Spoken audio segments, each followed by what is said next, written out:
unto the Lord, for he is good. Alleluia, for his mercy. Hey, good afternoon. My name is Father James Neal. I am a priest with Holy Cross Orthodox Catholic Church in Enid, Oklahoma. But just a little bit of background on me and what I want to do with this segment.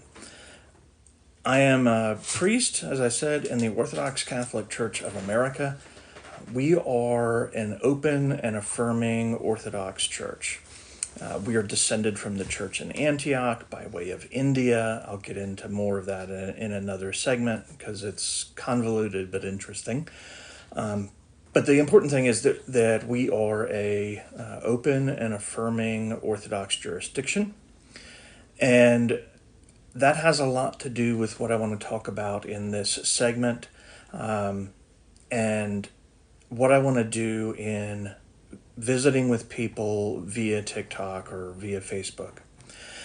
And that is the imperative for people of faith, such as myself, to fight back against the incredible forces of oppression and violence and hatred being espoused by the Christian church. So I am a church nerd, and I think there's a lot of things that about the church today that are not the way they should be. A lot about modern Christianity, particularly American Christianity. And so I'll spend some time talking about early church history, and this is not proselytizing, okay? I despise proselytizing, but it is to show people who are Christian and people outside of Christianity looking in that the way things are now are not as they've always been.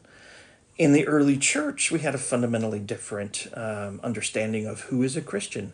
And for many, it encompassed atheists, Buddhists, people of other faiths who lived like Christ. Universal salvation, the idea that regardless of what faith we have, that we all inherit salvation eventually by accepting it, regardless of creed or faith. That's a heresy today. And we'll spend some time kind of dabbling in heresy because I think that's healthy. But it also helps us better understand where we came from and how horribly we have strayed from it.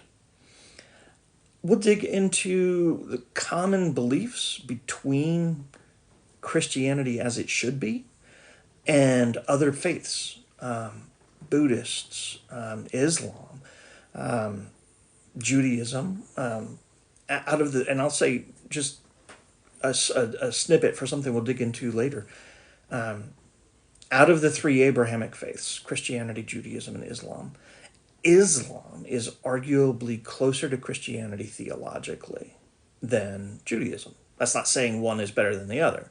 That's just saying theologically, what we think about Jesus, we have a lot more in common with Muslims on the question of Jesus than we do with Jews. Not slighting either. That's just truth. That doesn't mean that one's right and one's wrong. That's not the point of anything I'm going to be talking about on here, except for when people use faith, when they bastardize and pervert faith to harm other people, whether that's taking away rights from women or oppressing LGBTQ plus people or justifying wars, that's wrong. But I'm not going to look at people's faith that's different from mine, except in those instances when it's perverted to hurt people, and say, well, that's wrong because it's different. That's kind of the exact opposite of who I am and what I do. I will dig in a little bit into public policy. I'm a retired naval officer. I have a master's degree in public policy. As a rule, as a priest, I try to stay out of in the past, I've tried to stay out of politics from the pulpit. But we are in a place now where you can't fulfill the obligations of being a true follower of Christ, whether you're Christian or not, following that ethic of love without speaking out against a lot of what's happening in our politics, of funding genocide, of harming people for political gain. And so I'll talk quite a bit about how a Christian ethic, but also just an ethic of being a decent human being, is contradicted by our policies. I will talk a little bit about biblical passages, not to proselytize, not to say, this is the good book, you need to read it, but to dig into some of those passages that are misconstrued by fundamentalists to hurt people. We'll talk about the clobber passages. We'll talk about quite a bit of the Old Testament, again, not to be dry scriptural teaching, but to point out these areas where, okay, people have used this to justify hatred and oppression, just like they used it to justify slavery in the past. And this is why that's wrong, which we shouldn't have to explain.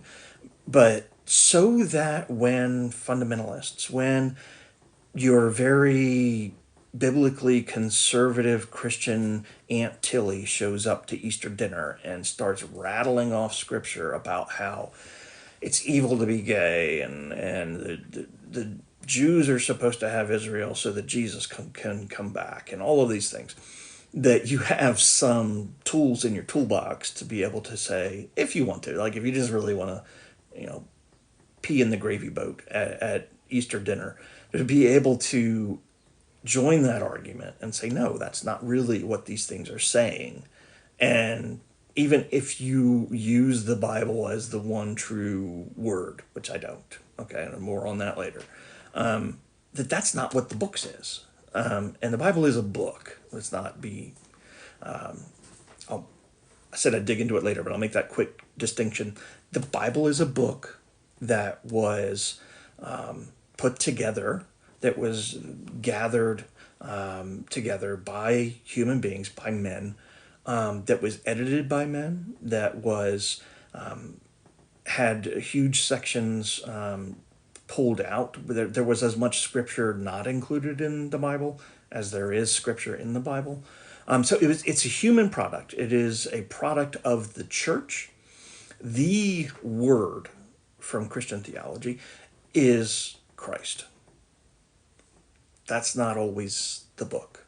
So we'll dig into more of that later. But so that's kind of what I want to do with this. What I'd like, though, is for this to be more than just me kind of vomiting what I feel like talking about.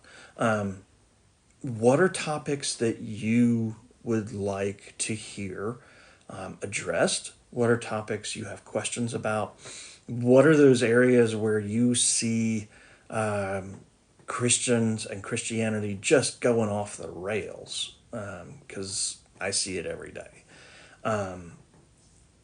Do you have questions about the clobber passages? Do you have questions about topics like abortion? Do you have questions about any of these different things?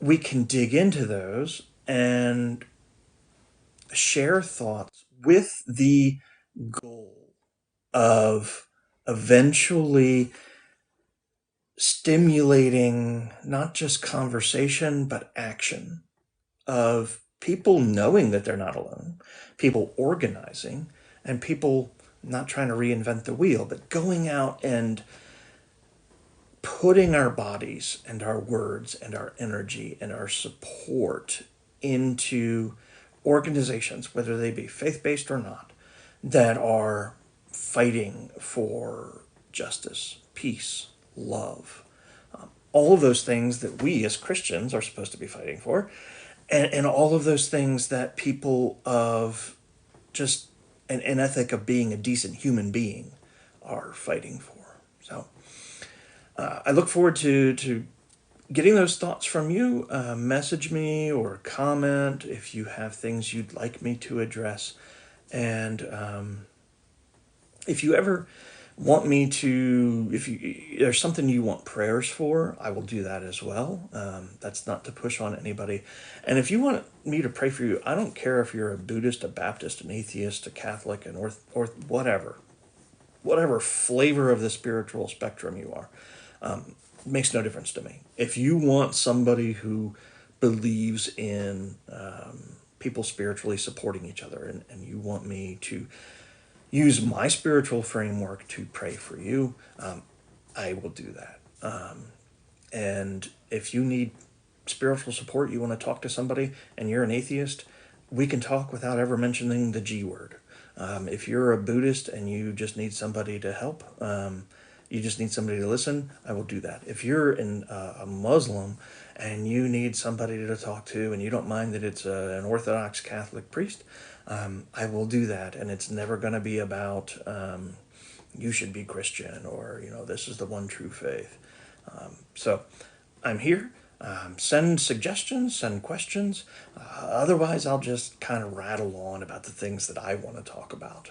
And hopefully, this will be a good journey for all of us. So, God bless you, or may you receive blessings according to your own tradition. And I look forward to hearing from you all.